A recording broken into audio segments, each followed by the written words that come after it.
Hello students, we will start a new chapter today, that is chapter 13, organism and its population. In this chapter, we will study about the different type of organisms that grow in any area and the factors that affect their growth or number of population. So, first we have to know what is organism and its population. Organism includes both plants and animals. Also, many other organisms including insect, birds, etc. So, population, what is population? What is the definition of population? Population is the number of species, any particular species that found in a given area. So, let's understand where does the population is more and where population is less. Let's understand this graph, and through this graph we can able to find that why some species found maximum in particular areas. So here the graph, this axis, x-axis represents the mean annual precipitation. Precipitation means amount of rainfall that particular area receives, and this y-axis represents the mean annual temperature, means the temperature of that area. So the temperature are started from -5, -10, -5, 0 to plus 33 degree Celsius. And here the rainfall is in centimeter, 50 centimeter, 100 centimeter, 150, 200, 250, 300 and so on up to 450. So we see on what temperature and what rainfall the species grow in particular area. Let's see, this is desert. For organisms to grow in desert, they need maximum or minimum temperature. You can see the temperature of desert may be vary from -5 or more, -5 or more to plus 50 degrees Celsius, and it also receives less rainfall. That's why as it receives less rainfall and its temperature fluctuates in both day and night, that's why a very little number of species are able to survive in that area due to less water.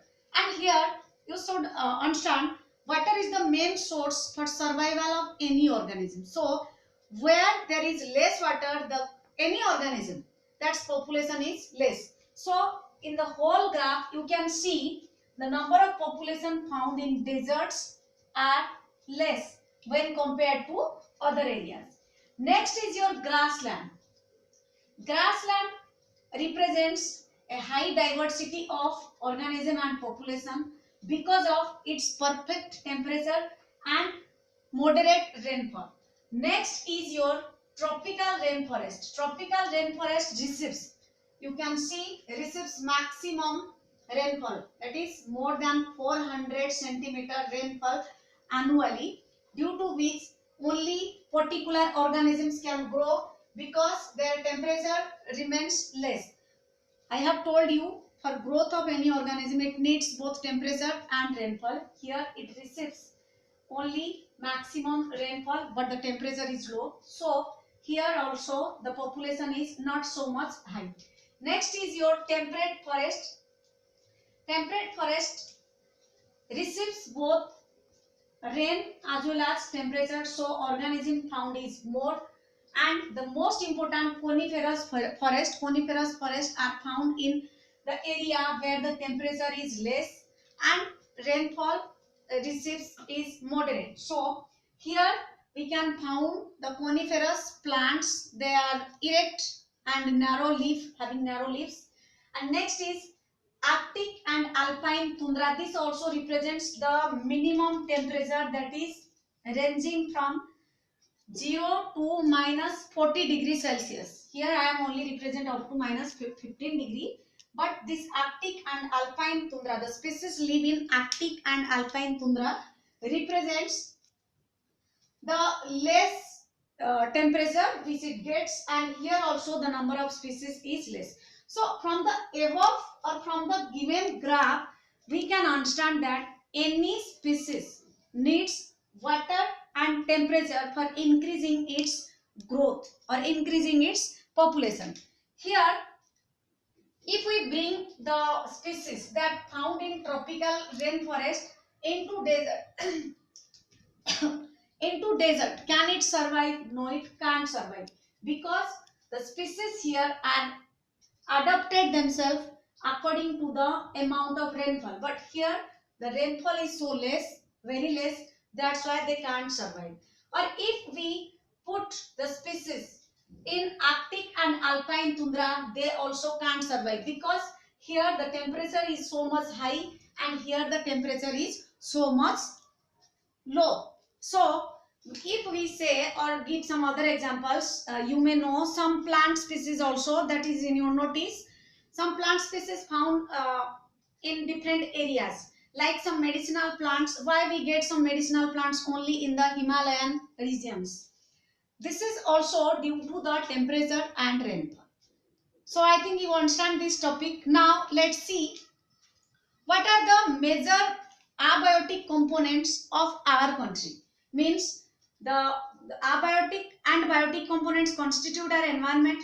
As we are studying about organism and population, so not only the temperature, rainfall, but also the soil also decides the number of population. So here we will see the abiotic factors that affect the number of species in any particular area. So what are the abiotic factors? So our next topic is abiotic factors. Major abiotic factors.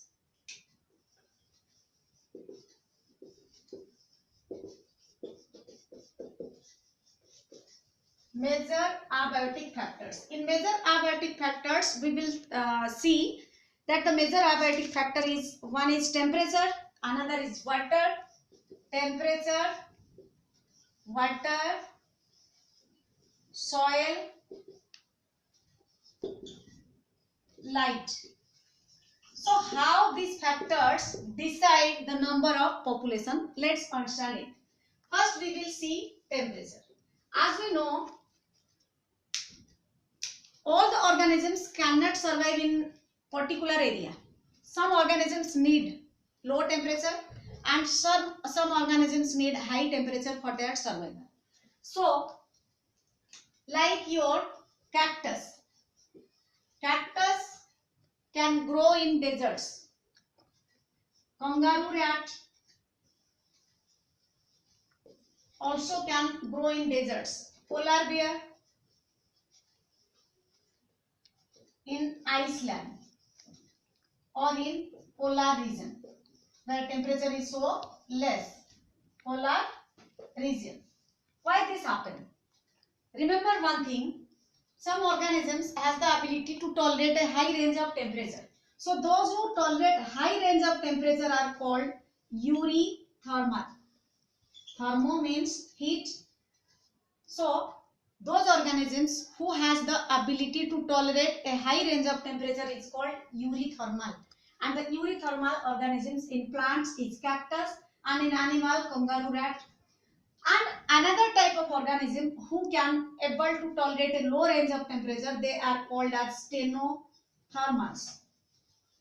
So here eurythermal who tolerate high range of temperature, stenothermal who tolerate low range of temperature. And here I have given some examples. Next is your water. Water is also a major abiotic factor to decide the number of organisms or their population. So how water?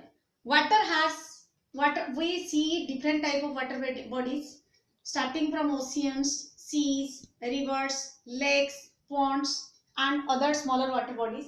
So the salinity is the major factor to control the number of population. Salinity means salt content or salt concentration. So some aquatic or some water bodies have the salt concentration more than 100, and some have 5, 50, etc. So some species live in high salinity of the ocean. If they are put in low salinity, they can't survive because they already adapted themselves or adapted their body with that high salt concentration. So here Those who tolerate high salt concentration, they are called as euryhaline. Salinity means salt concentration. Here the biological term euryhaline. Those have the ability to tolerate high salt concentration. High salt concentration. And another is stenohaline. Or we can say it hypersaline or hyposaline because of their salt concentration. So the salt concentration of inland waters like rivers or etc., that is not exceeds than 5. So this is the salt concentration of inland water bodies. The seas we see contains 30 to 35. 30 to 35 means its pH, salt concentration. And in hypersaline oceans like your Dead Sea, it contains, its salinity is more than 100. Its salinity is more than 100. So this is the pH of water or the salt concentration of water which controls the number of population. How? If the salt concentration is high, then all organisms can't survive. If salt concentration is moderate, here also all organisms can't survive. Only a few organisms will able to survive. And maximum number of species are found in inland water bodies like your rivers, lakes and ponds, because it supports any organism to survive due to its less or low concentration of salt. So next is soil. Soil is also important factor for growing crops, as well as soil is the place for growth of many microorganisms and insects also. So soil has its own pH. When we are growing crops, first we have to test soil to know its pH and which crops should be grown in that area. That's why before we cultivate, the soil testing is done by the agriculturalist, and after knowing the soil pH of the soil, whether it is acidic or it is basic, they put some extra fertilizers or extra nutrients to make the soil neutral.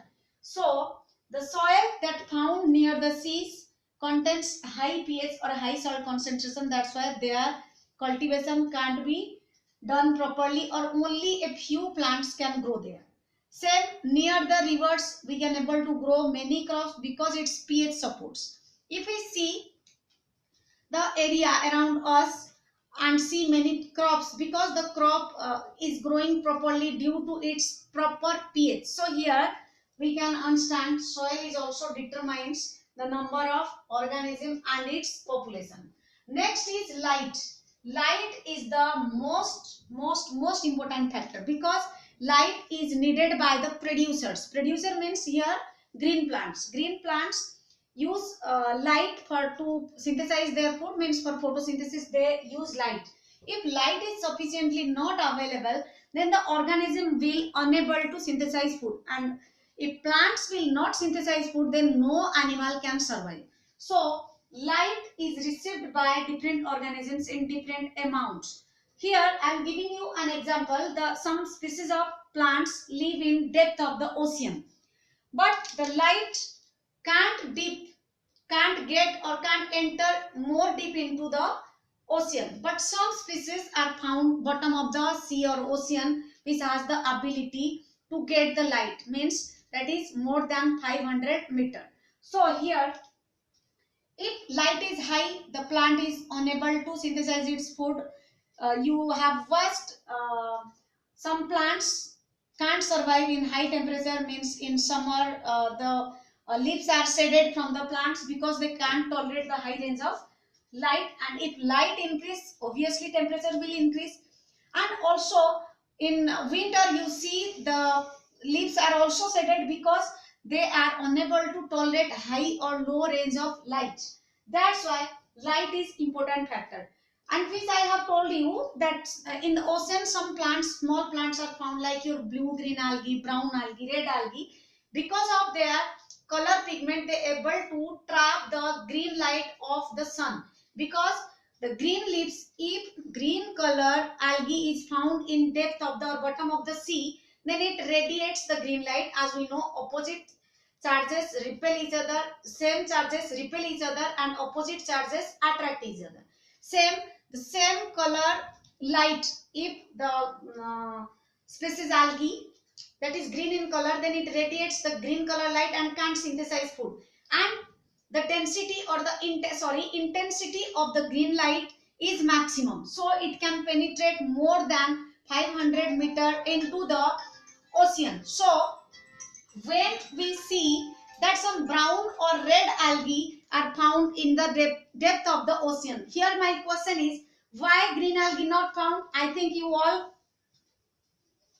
cleared why they are not found. And brown or red algae found because they have different color pigment and they can trap or light the green pigment of the sun and able to photosynthesize and provide a food or maintain the ecological balance of that ocean. So for today, this is all about your major abiotic factors.